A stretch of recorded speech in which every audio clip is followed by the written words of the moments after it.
Vamos falar de uma história conhecida na Bíblia de um moço chamado Ezequias, que ficou doente, foi curado miraculosamente através da intercessão de Isaías.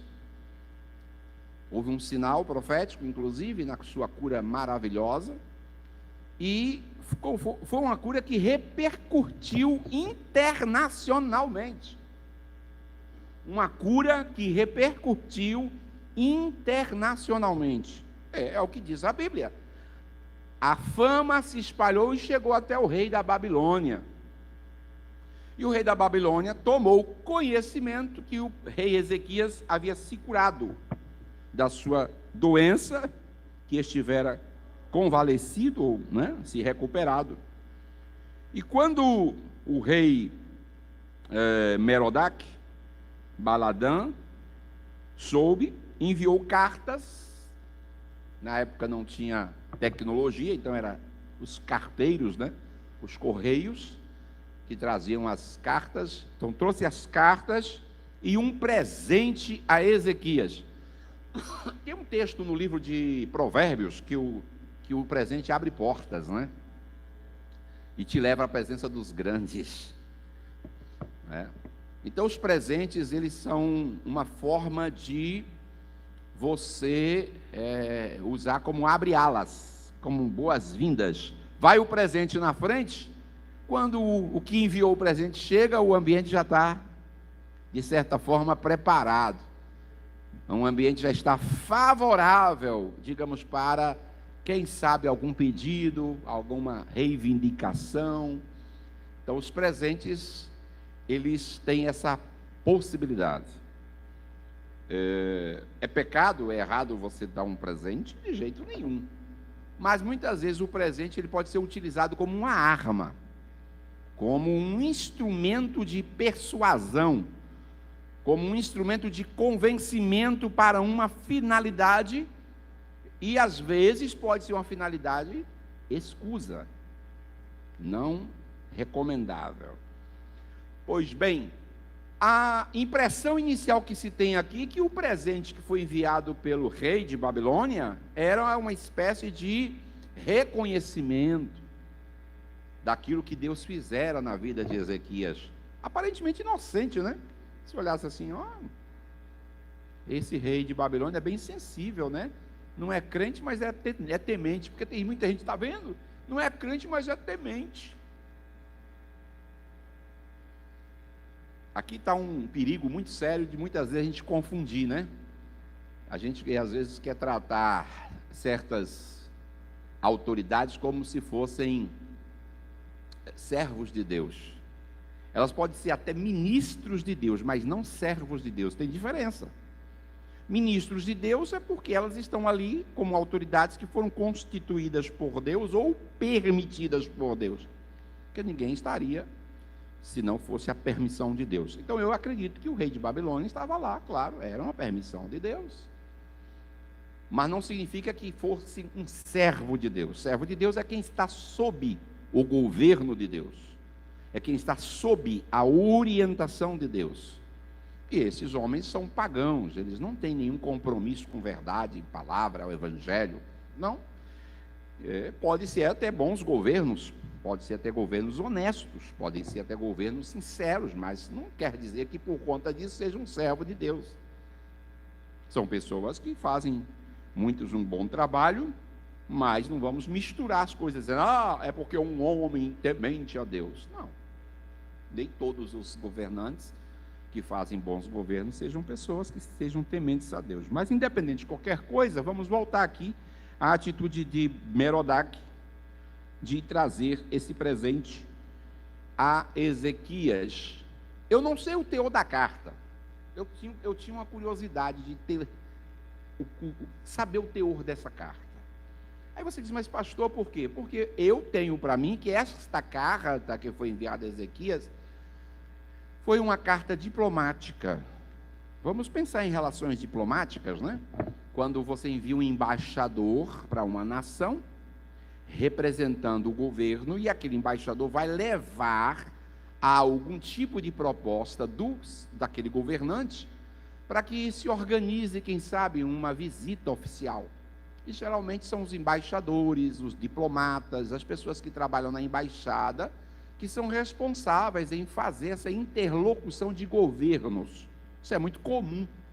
Inclusive, praticamente todas as nações têm um ministério, que o Brasil também tem, que é o Ministério das Relações Exteriores, que exatamente é responsável, essa pasta, de fazer esses intercâmbios, essas intermediações, não é, entre governos. Por certo, os emissários do rei de Babilônia vieram até Ezequias, enviados pelo rei, com estas cartas que, por certo, tinham um teor diplomático, de boas-vindas, de boas relações, e quem sabe se oferecendo a uma visita, já que pessoas que são altas autoridades, elas não têm a liberdade de pessoas comuns de ir e vir.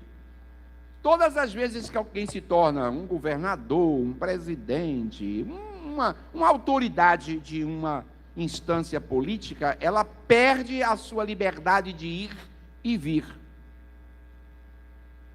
Você pode ver que, por exemplo, um presidente de república, ele não pode andar sozinho, ele tem que ter toda uma equipe, tem que saber onde é que ele vai, a equipe vai na frente, segurança, etc e tal. Ele não pode entrar no supermercado sozinho, ele tem que ser muitas vezes fechado para ele entrar. É uma burocracia que envolve, né? Então, e isso não é novo, vem de muitos e muitos anos. De forma que havia a necessidade de se preparar a essa visita do rei a Ezequias, que também era rei, esse encontro de reis. Se a gente olhasse assim, olha, é uma visita de cortesia de Merodach, com certeza, para estreitar relações comerciais, relações políticas, aparentemente nenhum mal, né? Nenhum demérito, nenhum prejuízo. Entretanto, Ezequias sabia perfeitamente que Babilônia sempre foi inimiga de Israel. Babilônia nunca foi parceira de Israel. Pelo contrário, ele deveria se lembrar das profecias. Eu penso que ele tinha conhecimento. Mas o presente muda o coração do homem. As palavras que foram colocadas naquela carta mexeu com a cabeça de Ezequias para que ele pudesse organizar uma visita. Ok, até o fato do rei Merodach ter vindo a Israel, a casa real, o palácio, visitar Ezequias por uma visita de cortesia, por ele ter se recuperado da doença, até aí é compreensível. O problema é o que vem depois. Vamos ver aqui no versículo de número 2. Ezequias se agradou disso. Se agradou de quê? Das cartas, do presente e da proposta da visita. São três coisas aqui: das cartas, do presente e da proposta da visita. Ele se agradou disso. E os mensageiros enviados pelo rei da Babilônia foram convidados a conhecer a casa do tesouro, ou seja, conhecer o Banco Central de Jerusalém. Todo o país tem um banco central, né? O que faz o Banco Central? O Banco Central é onde tem as reservas financeiras de uma nação. A segurança de um país é um banco central. Todo país tem um banco central. É onde estão as nossas reservas em ouro, as nossas reservas em dólar, as nossas reservas em títulos de tesouro, estão lá. Então, se um país pode quebrar todos os bancos, mas o Banco Central não pode quebrar, porque ele é o guardião e a segurança de todo o sistema financeiro de uma nação. O dia que um Banco Central quebrar, toda a nação estará falida. Toda. Não é? Ninguém terá mais nada, caso um dia isso venha acontecer. Não conheço na história, se vocês têm aí informação, mas eu não conheço na história nenhum exemplo de que alguém diz assim: olha, o Banco Central de tal país quebrou. Se quebrar, meu irmão, abala o mundo inteiro. Se um Banco Central americano, um europeu quebra, o colapso é mundial, repercute em toda a economia mundial. Pois bem, e aí os mensageiros de Babilônia, enviado pelo Merodach, foram convidados a conhecer o Banco Central, conhecer os tesouros da casa real.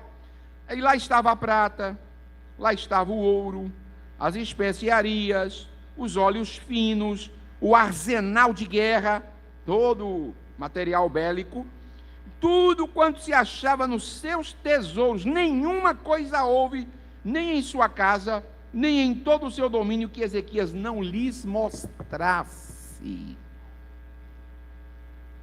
Ele ficou tão empolgado que perdeu o juízo. Ele ficou tão animado com o presente que fez coisas que criança talvez não fizesse. Como é que chega um estrangeiro, um inimigo, né? Que aliás não é nem um inimigo, são os mensageiros dele, e aí a pessoa sai mostrando todos os tesouros, todas as riquezas, todas as reservas, todos os seus arsenais de guerra, mostrando toda a sua estrutura, toda a sua segurança, tudo aquilo que ele tinha, a alguém que sequer pediu para ver. Foi ele que se ofereceu, vou te mostrar. Né? Resultado, quando ele faz isso, o profeta Isaías vem ao rei Ezequias e diz: que foi aqueles homens que disseram a você? De onde vieram? E Ezequias respondeu: de uma terra longínqua, vieram a mim lá da Babilônia. E aí o profeta Isaías perguntou a Ezequias: o que eles viram em tua casa? Ezequias: viram tudo, tudo que há em minha casa. Coisa nenhuma há nos meus tesouros que eu não tenha lhe mostrado. É mesmo? Então ouve agora a palavra do Senhor dos Exércitos.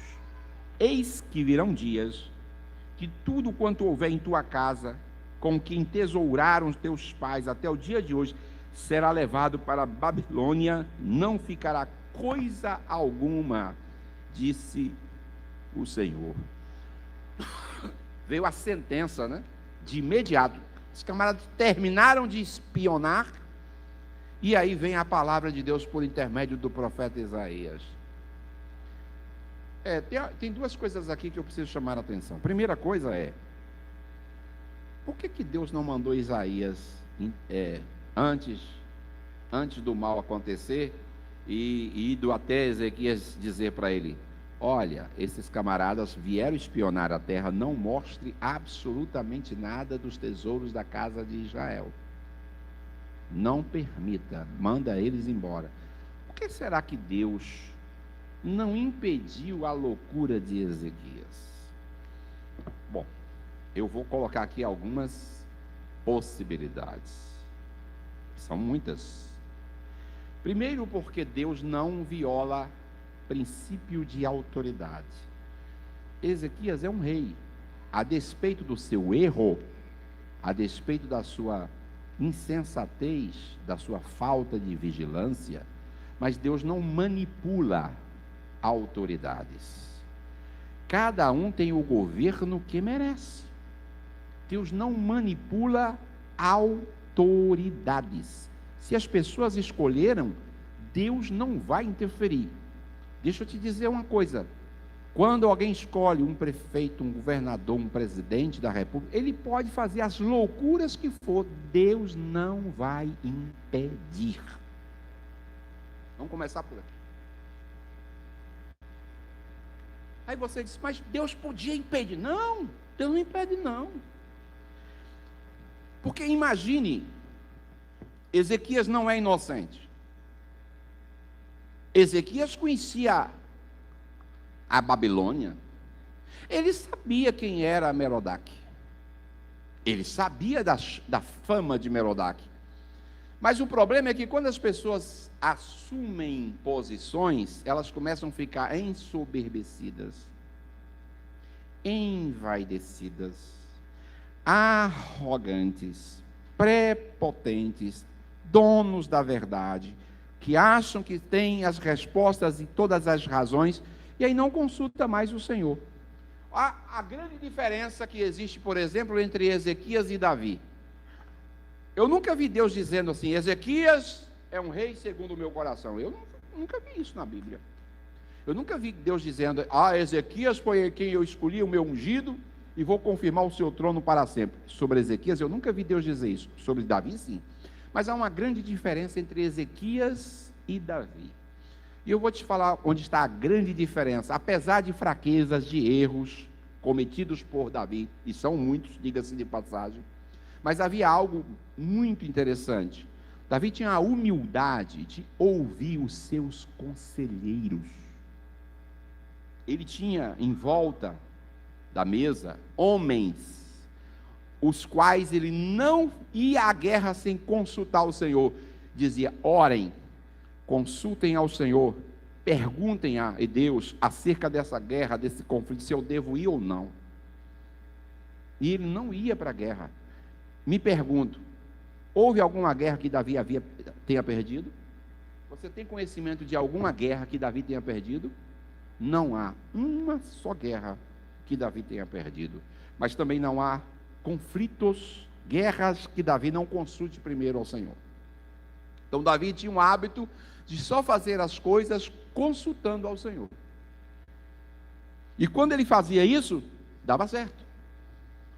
Então ele, apesar de ser rei, ele poderia dizer, não, eu vou fazer assim.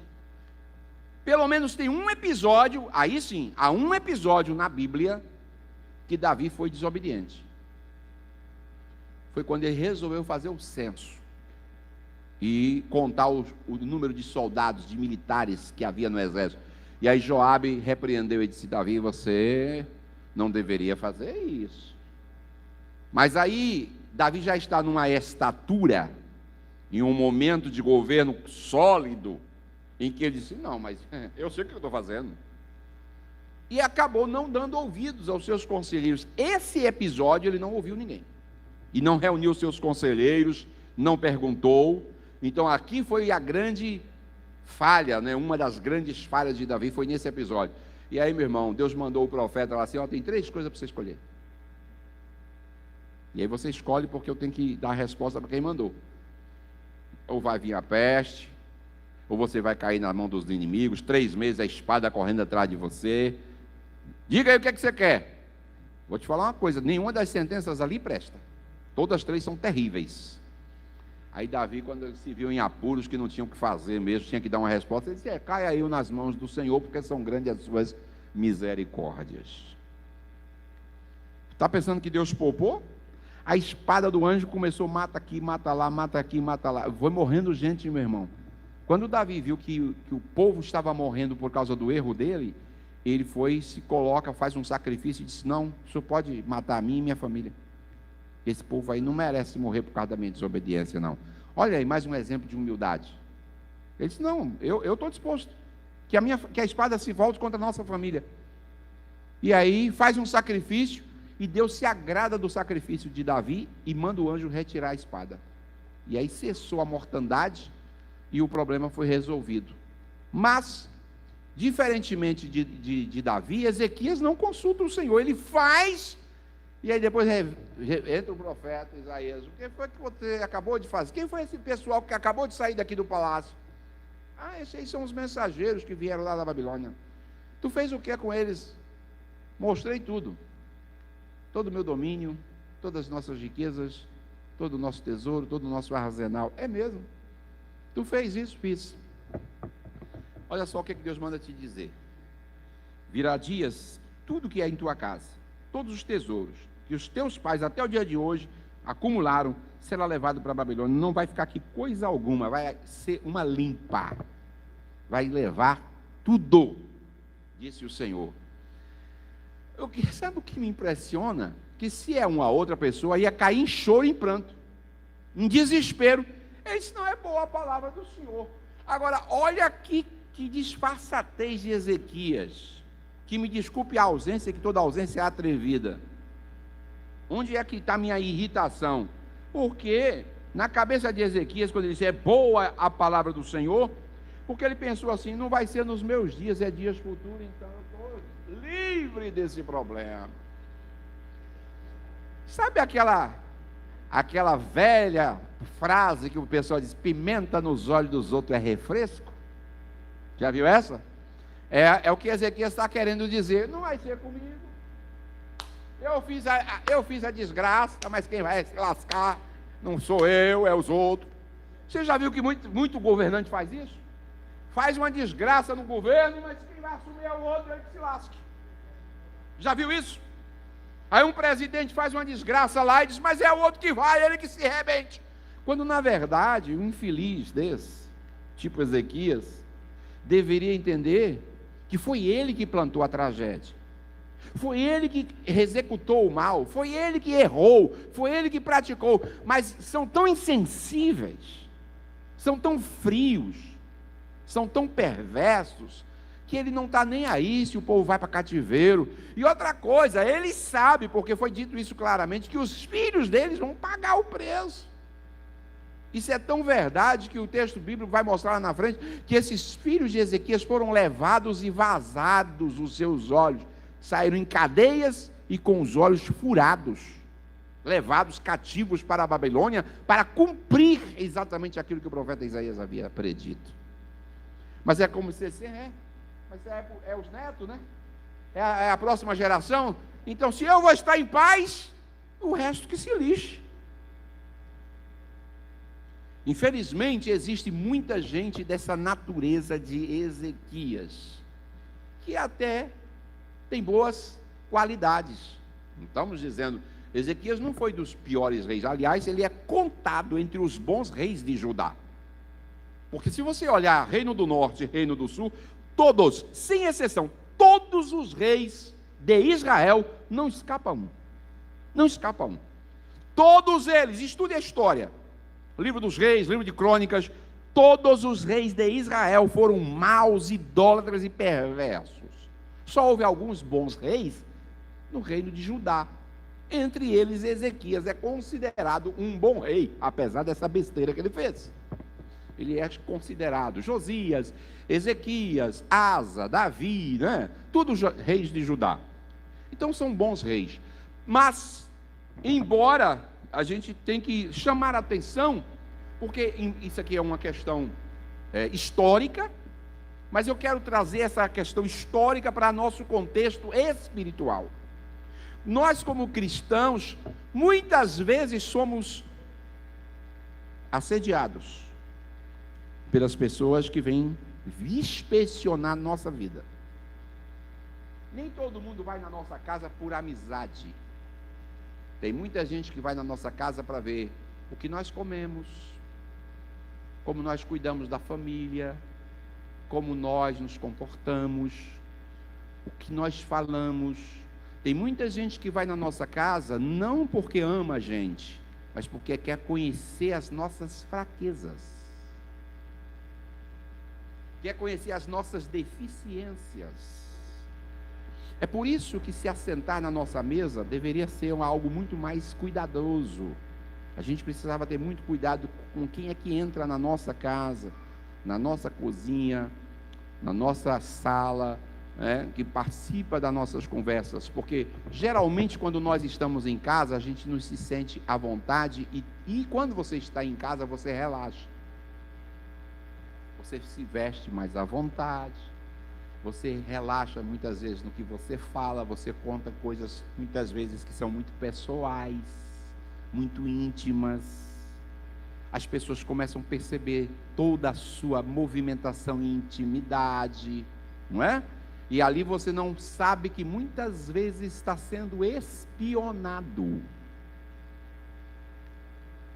Ah, mas entre crentes não acontece isso. Ah, deixa eu te falar uma coisa. Quem trai a gente não é inimigo. Quem trai são amigos. Quem é inimigo já é inimigo, irmão. Quem trai as pessoas são os amigos.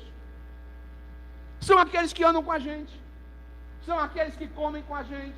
São aqueles que se beneficiam da gente. São aqueles que precisam da gente. São aqueles que pedem socorro a gente. São aqueles que vão na casa da gente. São esses que traem. Às vezes são aqueles que são mais carinhosos com a gente. Por exemplo, o irmão lembrou aqui, bem lembrado.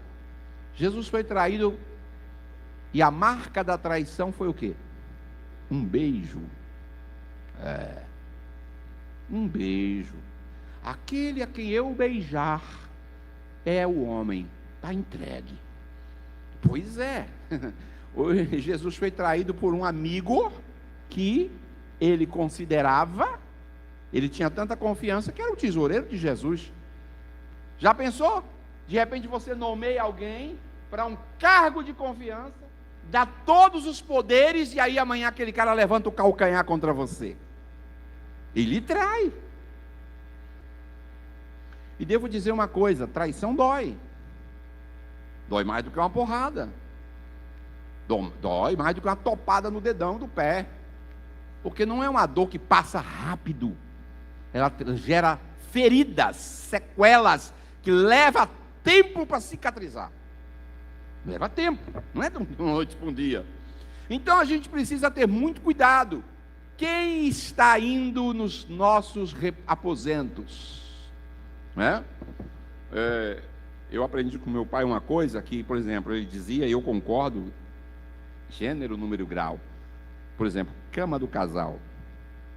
É um ambiente e um leito sagrado. E ele dizia, na minha cama só deita eu e a minha mulher. Pode chegar meu filho, minha sogra, meu melhor amigo. Vou providenciar a melhor cama que eu puder. A cama do casal, não. Eu aprendi isso com meu pai e é um princípio que eu vou levar. Eu entendo que a cama e o leito do casal, você não pode. Vai que você, de repente você bota alguém ali, alguém que vai te trair amanhã. E de saber que foi você que abriu o seu aposento. Foi você que abriu o seu quarto. Foi você que deu a intimidade. Foi você que permitiu alguém entrar ali. Então, meu irmão, quer saber de uma coisa? Quarto é um lugar secreto e que deve ser mantido essa privacidade. Essa história de estar abrindo o quarto, e você está tocando mão, e faz aquela coisa. Alguém ali está espionando a tua vida particular. E você não sabe o que isso vai acontecer e o resultado que vai vir disso no futuro. Pois bem, ele abre os aposentos e mostra os aposentos. Abre os tesouros e mostra os tesouros. Mostra tudo o que havia de riquezas acumuladas ao longo dos anos, desde os seus pais, seus avós, e mostra para os mensageiros de Babilônia. Irmãos, espiritualmente, nós precisamos entender que existem duas coisas na vida de um cristão: raízes e folhas. A vida cristã é assim, vai alternar. Você vai encontrar textos na Bíblia onde Deus diz que nós temos que nos comportar como luz no alqueire, num lugar elevado, para que seja vista, para que seja notada as nossas boas obras, e que essas boas obras testemunhem, testifiquem a favor do Evangelho. Ok, então tem coisas que nós precisamos fazer e elas precisam ser vistas. A Bíblia diz que nós somos uma carta lida, uma carta exposta, em que todo mundo dá conta. Todo mundo sabe quem somos nós e fala, para bem e para mal. Não tem como escapar disso, a verdade é essa.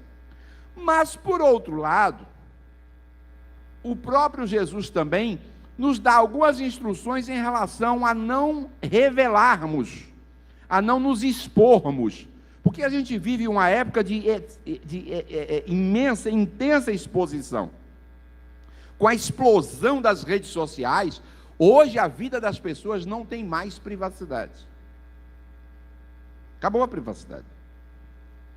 Você anda na cidade, não sei como é que está aqui em Ituberá, mas nas cidades maiores, você anda na cidade, tem câmeras nos postes para todos os lados. Você está passando e sua imagem está ficando gravada. Sabe se você entrou, que horário que você entrou, o que você pegou, o que você comprou, onde você estacionou, e sabe exatamente seus movimentos. Hoje nas grandes cidades é tudo monitorado em tempo real. Quando se lançou aquele primeiro programa de reality show no Brasil, que acho que foi Casa dos Artistas, salvo engano, muitos anos lá atrás, não é? Que chocou a população, que era tudo que acontecia ali em tempo real sendo transmitido e o povo acompanhando, consumindo. O povo consome essa gororoba até hoje, né? Através dos Big Brother da vida, daquelas porcaria, aqueles lixos. Mas aquilo ali que parecia ser uma ficção, hoje a vida real das pessoas é monitorada. Você está sendo monitorado o tempo todo. Por exemplo, quem é aqui que tem smartphone? Quem tem? 99%, né? Como eu.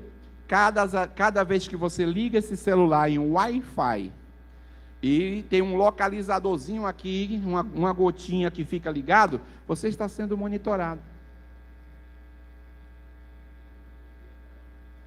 Pois é.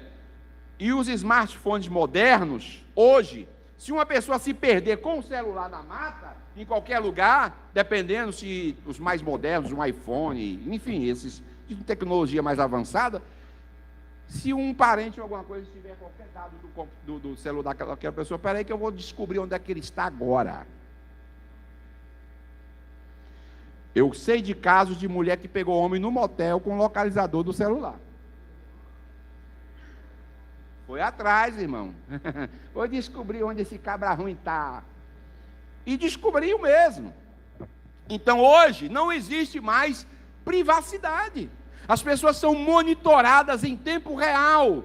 É nas ruas, é nas repartições públicas, é em casa, é pelo celular, é pelas transmissões, é nas redes sociais. Quer ver uma coisa? A gente tem assistido um elevado índice de golpes. E é muito difícil hoje uma pessoa que trabalha com compras online, que mexe na internet, que compra aqui, que compra ali, que em algum momento não tenha caído num golpe. Comprado algo que não é o real, quando chega a encomenda, percebe que foi enganado, ou um boleto, alguma coisa que é falsificado, e você está achando que está pagando alguma coisa vantajosa e de repente está sendo roubado. É muito difícil quem vive nesse ambiente que não tenha tomado um tombo aqui, outro ali. Vai aprendendo com o tempo, mas os golpistas, eles vão se aperfeiçoando as técnicas, e a gente tem que ter muito cuidado para não ser roubado. Não é? Então, assim, o que eu quero chamar a atenção em relação a isso é o seguinte, irmãos.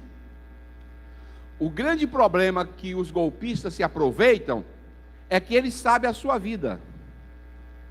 Você abre o Facebook do irmão, o irmão vai lá, bota publicamente o lugar onde ele mora, o lugar onde ele trabalha, o carro que ele anda, os móveis que ele tem em casa, a fazenda que ele frequenta, ele bota tudo.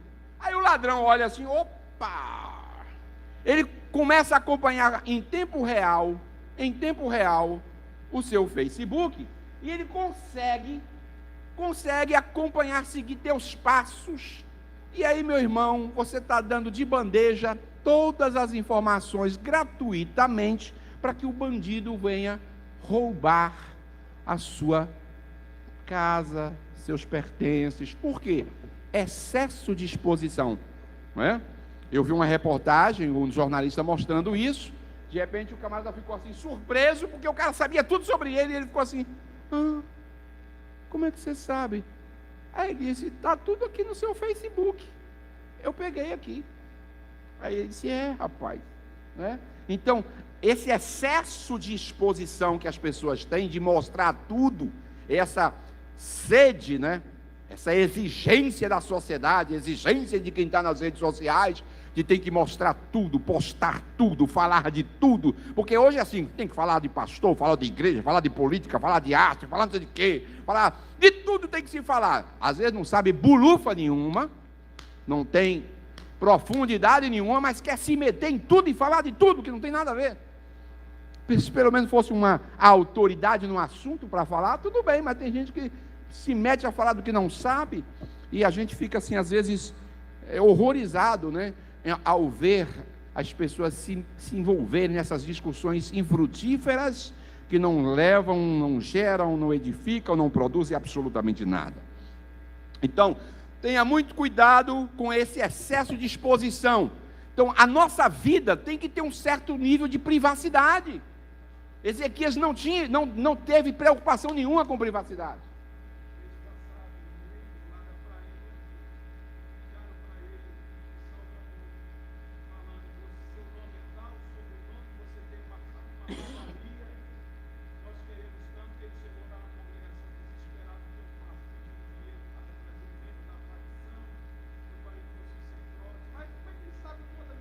É.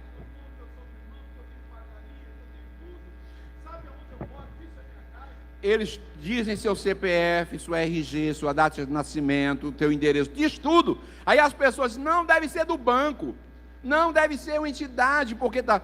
Não é? Primeiro que nenhuma entidade liga para você para te passar esse tipo de coisa, para que você confirme nada. Um dia desse um ligou para mim, o senhor confirma que o seu CPF é tal, o senhor poderia dizer, se você tem meu número, que você diga, meu irmão, não é o que eu vou te dizer para você, não. Porque você então, quem tem que confirmar os dados para eu ter certeza se é da instituição bancária é você, não é eu que vou passar essas informações, não. Aí quando eu vi, eu falei, muito obrigado, até logo, viu, passar bem.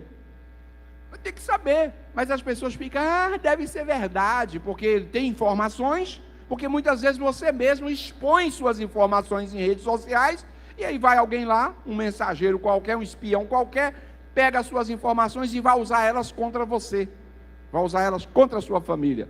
Então precisamos ter muito cuidado em relação a todas essas questões. Ezequias não vigiou, irmão, e abriu. É como se Ezequias pegasse e expusesse socialmente, nas redes, vamos assim dizer, tudo o que estava lá guardado nos tesouros de Jerusalém.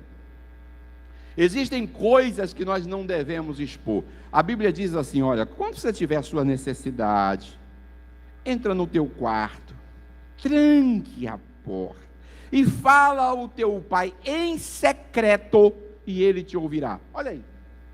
Olha o que Deus está dizendo, privacidade.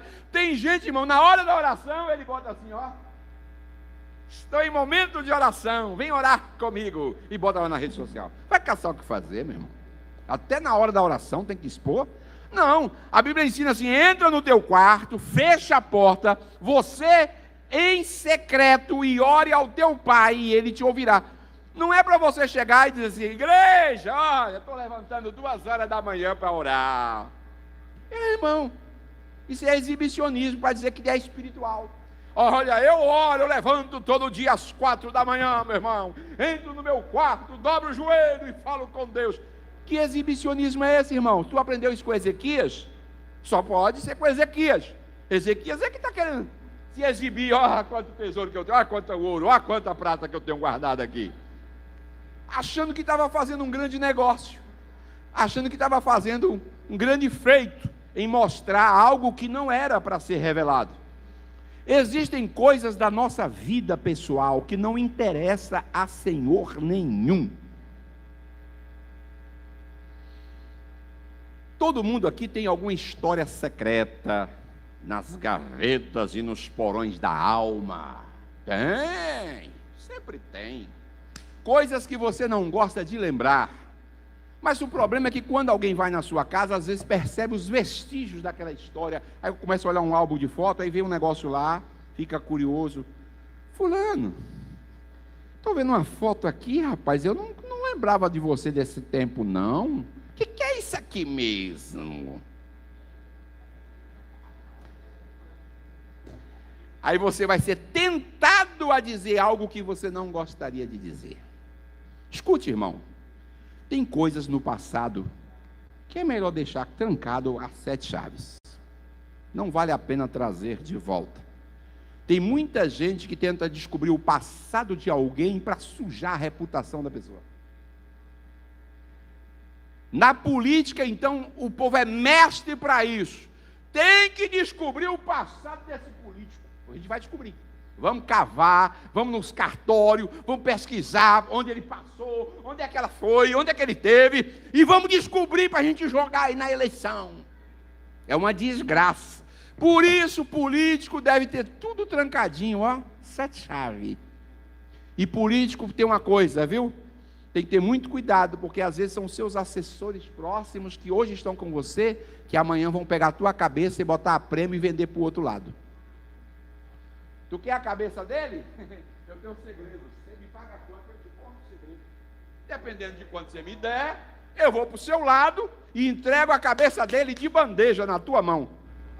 Espírito de Merodach. Isso tem muito, viu, irmão? Tem gente que tem preço. Você está pensando que tem gente que não tem preço? Tem. Camarada assim, 1 mil é pouco, 10 mil é pouco, 100 mil é pouco, 1 milhão. Opa, 1 milhão, já dá para a gente conversar. Já dá para a gente conversar. 1 milhão, já dá para tirar a barriga da miséria.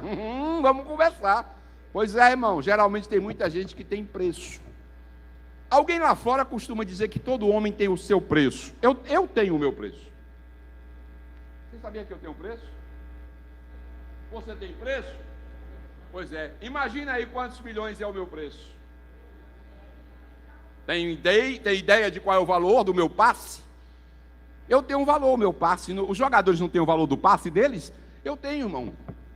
Sabe quanto custa o valor do meu passe? O sangue de Jesus Cristo derramado na cruz do Calvário. Como o mundo não pode pagar por esse passe, então nós temos aquilo que os jovens falaram aqui domingo. Nossos valores têm que ser inegociáveis. Valores não podem ser negociados na bolsa de valores. Não estão à venda. Nossos valores, nossa fé, nossos princípios, nossa família não está à venda. Mas os mensageiros vão querer levar o que você tem de melhor. E deixa eu te falar uma coisa. Ladrão, quando vem na sua casa, ele não vem buscar bijuteria. Ele não vem buscar trapos. Ele não vem buscar restos. Ele vem buscar o que tem de mais precioso. Geralmente o ladrão, quando entra numa casa, ele vai nas gavetas buscar joias, buscar dinheiro, buscar valores. Ou não? Ninguém vai entrar numa casa arrombada e dizer: o que é que você veio buscar aqui? Eu vim buscar esses panos velho de chão aí, para limpar o chão. Eu não vejo o ladrão fazer isso. Não faz. Ele vai exatamente buscar o que tem de precioso. Cuidado, porque o inimigo de nossas almas, ele não vem buscar porcaria, ele quer buscar o precioso. Quanto mais precioso o homem é para Deus, mais o diabo quer destruir. Quanto mais envergadura uma pessoa tem, mais o diabo quer dar rasteira. O diabo, irmão, não está preocupado em quebrar galhos de árvore pequena, não. Porque não estraga. Esses galinhos de árvore rasteirazinho, o diabo não está nem aí para eles. Agora, quando é uma árvore grande, frondosa, imponente, aí o diabo fica lá dizendo: lá ele. Se lá ele derrubar essa árvore, ela não cai sozinha. Vai quebrar tudo que tiver à volta. Então, quanto mais importante, quanto mais influência, quanto mais poder, quanto mais capacitação uma pessoa tem, mais o diabo tem interesse em derrubar. Entre um membro da igreja e o pastor da igreja, quem é que cai e dá mais estrago? Então o diabo vai tentar as armas dele contra quem? Contra o pastor. Qualquer pessoa influente numa cidade será avisado. Entre um eleitor e o governador, tu acha que a imprensa vai se preocupar com o eleitor ou com o governador? Se a imprensa tiver que atacar, ela vai atacar o governador, não o eleitor. Só ataca quem tem prestígio, só ataca quem tem valor, só ataca quem tem autoridade. Quanto mais graça, quanto mais unção, quanto mais tesouros, quanto mais bens preciosos você tiver, mais os olhos do mundo estarão sobre você. Agora, tem uma coisa que Ezequias não fez e você precisa fazer: deixe os teus tesouros escondidos. Você não precisa revelar que você é, que você faz, que você tem. Porque tem gente que chega e quer se exibir. Eu sou, eu tenho, eu faço, eu posso. Ah, é mesmo? Então peraí. Vou mandar os mensageiros lá de Babilônia para inspecionar a casa dele, depois a gente leva tudo. Então você não tem que estar se expondo dessa forma. A gente precisa ter prudência, ter cautela, coisa que faltou em Ezequias. E aí Deus o repreendeu, mas aí já era tarde. Ele já tinha feito a lambança. Então tem coisas que nós podemos evitar, tem coisas que não. Mas assim, por que eu vou pegar a minha própria arma e vou dar para o inimigo usar ela contra mim? Isso não pode, irmão. Porque tem gente, eu sempre digo: você quer me bater? Você vai bater com a sua arma. Eu tirar o meu cinto para você bater em mim? Negativo, meu filho. Mas tem gente que tira o cinto, toma aqui, me bata. Não é? Foi o que fez Ezequias. Ele tirou, não é, as vendas, mostrou que não devia, e justamente para os inimigos. Eu lembro de um pastor que já dorme no Senhor, ele disse uma coisa para mim: não faça aliança com o inimigo, porque inimigo nunca deixará de ser inimigo. Eu fiquei assim quando ele me disse isso. Depois eu fui pensar, é verdade. Quem é inimigo da gente, o dia que ele vier sorrindo com os dentes, ele está vindo para tentar te destruir, não para te ajudar. O dia que alguém que foi, já é declarado, você sabe que é inimigo, querer vir fazer a corte com você, ele não está ali por amizade, não. Ele está ali querendo descobrir como lhe destruir. E foi exatamente isso que fizeram os mensageiros de Babilônia.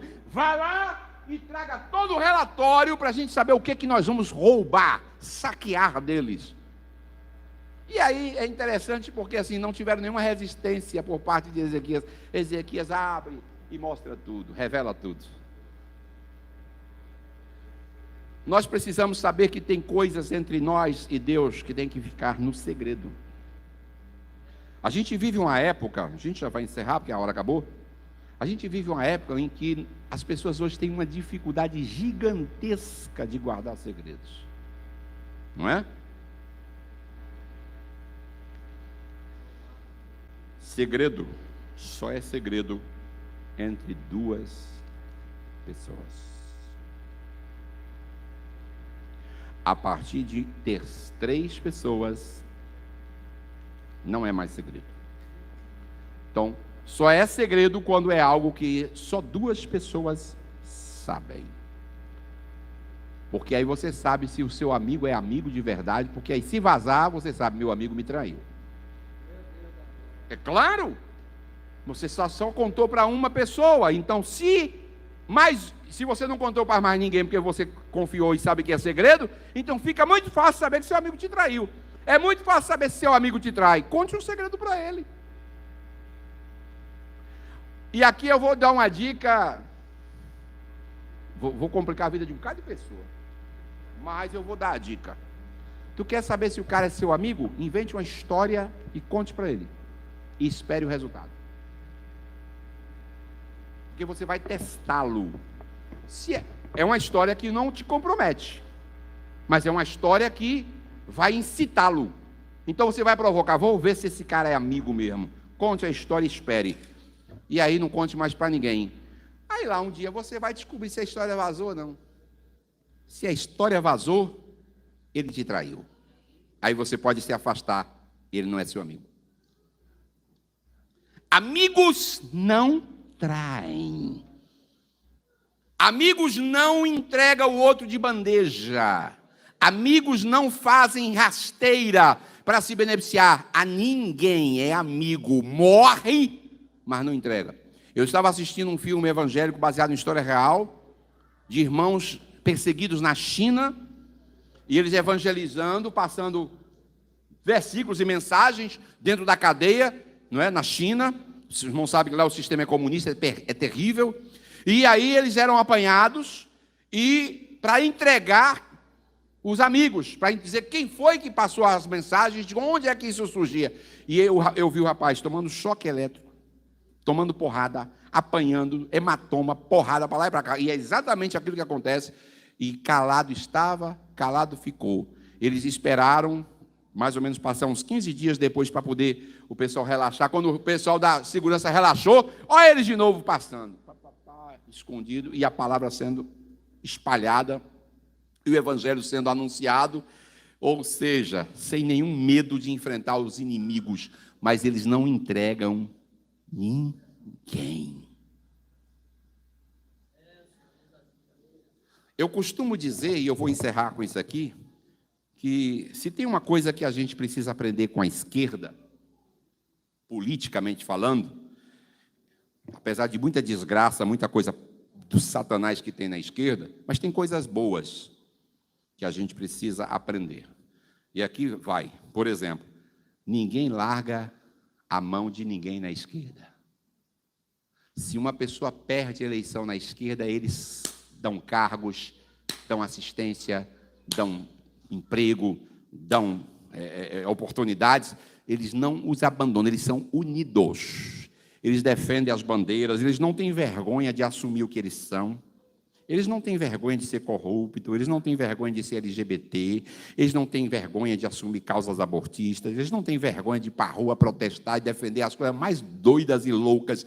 Eles morrem por aquilo. É uma religião, eles são dominados e não negam diante de tribunal o que for, eles continuam falando, defendendo e brigando, ainda sendo ridicularizados, mas ninguém larga a mão de ninguém.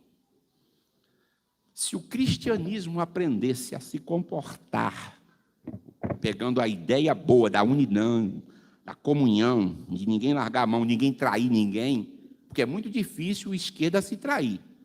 Eles usam todos os partidos como satélite, mas na hora H, todo mundo para trás, os nossos aqui garantido. Se sobrar alguma coisinha para vocês, a gente dá as sobras, as migalhas, mas nós que controlamos, nós que dominamos, nós que fazemos. Ou seja, ninguém larga a mão de ninguém.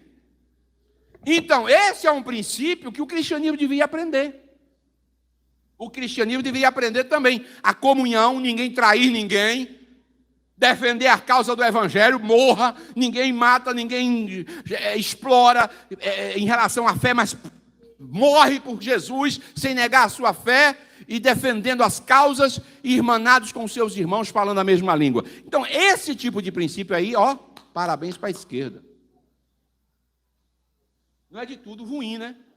Apesar das outras desgraças que tem. Mas tem umas coisas que vale a pena lembrar que realmente eles são unidos.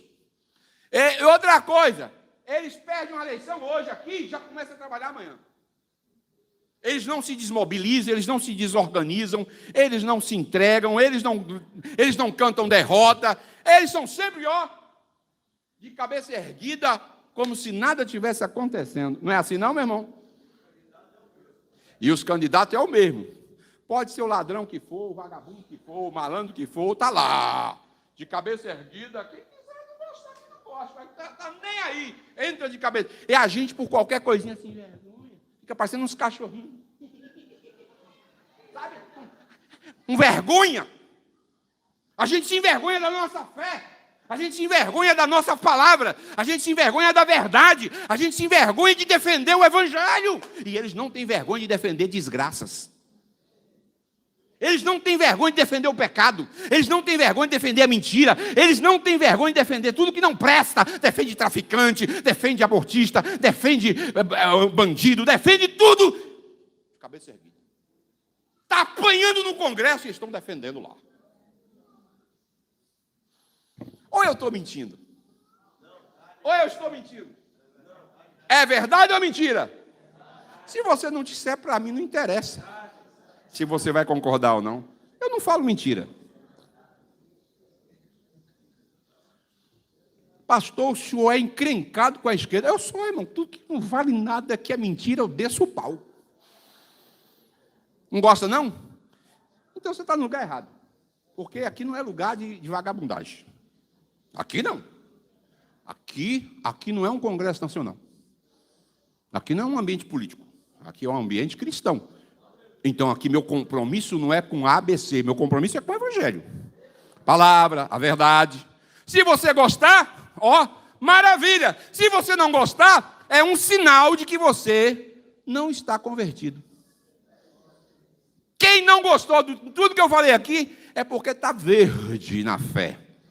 Ainda está meia pedra, meia tijolo. Porque o crente meia pedra, meia tijolo, na hora que mexe na ferida dele...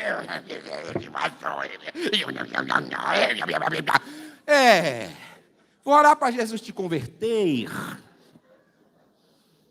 Tu está no mesmo espírito que Ezequias, rapaz. É por isso que depois aí leva tudo, fica... alienado, despojado, roubado, e dizer, por que eu estou passando por isso, meu Deus? Oh, meu Pai do céu, que sina, que destino. Oh, meu Pai, por quê? Porque você não vigia. Tu pega e age igual a Ezequias, e expondo para o inimigo, mostrando para o inimigo as tuas vergonhas. Que isso, pastor? A carta diz que tem crente lá que está mostrando as suas vergonhas, porque está nu. E Deus diz assim: tu não envergonha não, aconselho que compre roupa para poder cobrir a tua nudez. Nunca viu isso na Bíblia, não? Então tá lá, tem gente que está envergonhado com a nudez lá, deveria estar envergonhado e não sente vergonha. A gente vive uma época, irmão, que o pecado não envergonha mais não. Vergonha não. Ah, pastor, tudo que está acontecendo aí é normal. Porque tu está nu e o nu não tem vergonha de outro nu. Dois nus se encontram para lá. Estamos igual na época do descobrimento, todos os índios balangandando para lá para cá. Tudo nu. E nu com nu se vergonha? Não. Então, quando a pessoa está nu na carne espiritualmente, tudo é normal. Que nada, pastor, é assim mesmo. Um dia veio um irmão me repreender, porque eu dei uma palavra na igreja. Meu Deus do céu. Aí, pastor, o senhor precisa entender que hoje essas coisas que acontecem é tudo normal. Irmão. Para quem está com a visão espiritualmente morta, é tudo normal mesmo. Não se incomoda mais, a gente não se inquieta mais. Eu costumo dizer, já falei na igreja, vou dizer, o dia que eu não me indignar mais em relação ao pecado, o dia que eu não me incomodar mais com a maldade da terra, está na hora de Jesus me tirar de circulação. Porque eu não presto mais, eu já virei mais um, corrompido. E a Bíblia diz que se o sal não for, como é que diz, não ter sabor, se tornar insípido, para nada mais, a não ser para ser pisado pelos homens. O dia que a minha palavra não incomodar, eu vou te falar o que é palavra de pastor da igreja. Sal na ferida. Como é que é palavra de pastor da igreja? Sal na ferida. O dia que eu falar aqui não incomodar mais ninguém, meu sal prestou para mais nada. Rapaz, a palavrinha do pastor já é toda mansinha, xaropinho, mamão com açúcar, água doce, é perfeitozinho placebo, que maravilha. Pastor agora fala tudo que a gente gosta. Eita, pastor bom. Esse pastor pode preparar o velório dele e levar para o cemitério. Está morto. Está morto. Não vai ser todo dia, meu irmão. Mas de vez em quando Deus vai dizer assim, leva o sal hoje. E no dia que Deus manda, leva o sal, prepare que eu vou jogar o sal na ferida. A gente sabe que está fazendo efeito, que você vê que a gente mexe para lá, mexe para cá, mexe para lá. Olha o sal mexendo. Não é? Porque o sal ele precisa fazer o efeito. O sal ele é bactericida. O sal é conservante. Não é? Então o sal evita a putrefação. O sal ele ajuda a você reagir. Eu mesmo só saro minhas aftas com sal. De vez em quando eu tenho umas aftas. Eu não vou em farmácia comprar remédio, não. Eu vou num bote de sal. Pego lá o sal aí. Arde. Dói. 3 minutos depois eu olho no espelho e está murcho. Mata tudo, meu irmão. Não fica nada. Porque o sal ele é antibactericida. Ele é antibactéria, ele é bactericida. Então ele vai lá e mata todo o germe, toda a bactéria que tem lá. É a melhor forma. Dói para valer. Mas depois de 2, 3 minutos vai vir um alívio. Aí você, opa, graças a Deus, parou. Claro, sara. Eu me lembro de meu pai, vou encerrar com essa.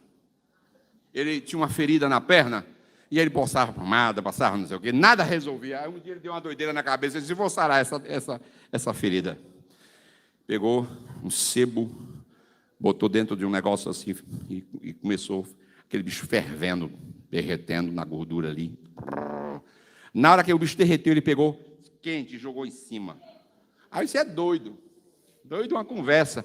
Foi o remédio, irmão. Cauterizou a ferida, cicatrizou, matou todos os vermes e ele ficou com a perna sarada.